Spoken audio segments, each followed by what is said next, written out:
भारत के सबसे रोमांचक गेमिंग प्लेटफॉर्म विंजो पर हैं 70 से भी ज्यादा गेम्स। तो खेलो अपने मनपसंद गेम्स और रोज जीतो करोड़ों के इनाम। Download now from winzogames.com। Game में वित्तीय जोखिम शामिल है और इसकी आदत लग सकती है। जिम्मेदारी और अपनी जोखिम पर खेल। नमस्कार, स्वागत है आपका एमपी तक पे। मैं हूं रवीश पाल सिंह। मध्य प्रदेश में कोरोना का खतरा लगातार बढ़ता जा रहा है। कोरोना का ग्राफ लगातार ऊपर की ओर जा रहा है।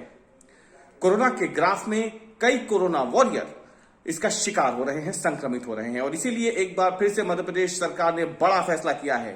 मुख्यमंत्री कोविड-19 योद्धा कल्याण योजना, जो कि अक्टूबर 2020 में बंद हो गई थी, उसे फिर से शुरू कर दिया गया है।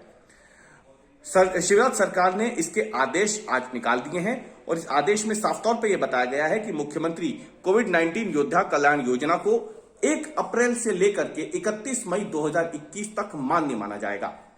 आपको बता दें कि पिछले साल जब कोरोना की शुरुआत मध्य प्रदेश में हुई थी और कई कोरोना वॉरियर जब इसके शिकार होकर के मौत के मुंह में समा रहे थे, तब इस योजना की शुरुआत की गई थी। इसके तहत जो कोरोना वॉरियर्स हैं, भले ही वो स्वास्थ्यकर्मी हो या पुलिसकर्मी जो फ्रंटलाइन वर्कर्स हैं, यदि वो कोविड संक्रमित होकर के मारे जाते हैं तो उनके परिजनों को 50 लाख रुपए की एकमुश्त राशि का भुगतान किया जाता है इस योजना के तहत।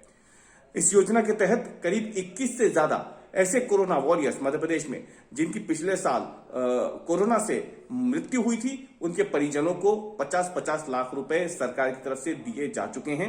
लेकिन अक्टूबर 2020 में इस योजना को बंद कर दिया गया था, क्योंकि इसके बाद यह माना जा रहा था कि कोरोना संक्रमण की रफ्तार कम हो गई है और मामले आने कम हो गए थे। कोरोना का पीक जो है वो गुजर चुका था। लेकिन अब एक बार फिर से जिस तरह से कोरोना ने वापसी की है और मध्य प्रदेश में खासतौर से जो सितंबर का पीक था उसे पार कर दिया है, उसे देखते हुए अब सरकार ने यह बड़ा फैसला किया है। एक बार फिर से कोरोना योद्धाओं के परिजनों के लिए यह राहत की बड़ी खबर है। अगर किसी के घर में कोई मृत्यु होती है कोरोना वॉरियर की कोरोना से, तो उनके परिजनों को यह राशि दी जाएगी। आपको बता दें कि हाल ही में मध्य प्रदेश के कई शहरों से ऐसी खबरें आ रही हैं जहां पे कोरोना वॉरियर्स, फ्रंटलाइन वर्कर्स बड़ी संख्या में कोरोना संक्रमित हो रहे हैं और इसीलिए इसे ध्यान में रखते हुए 2 महीनों के लिए इस योजना को फिर से शुरू कर दिया गया है। एमपी तक ने इस खबर को प्रमुखता से दिखाया था कि पिछले साल जब कई कोरोना योद्धाओं की मौत कोरोना संक्रमित होने के बाद हुई थी, तो उनके परिजन लंबे समय तक इस राशि के लिए भटकते रहे थे।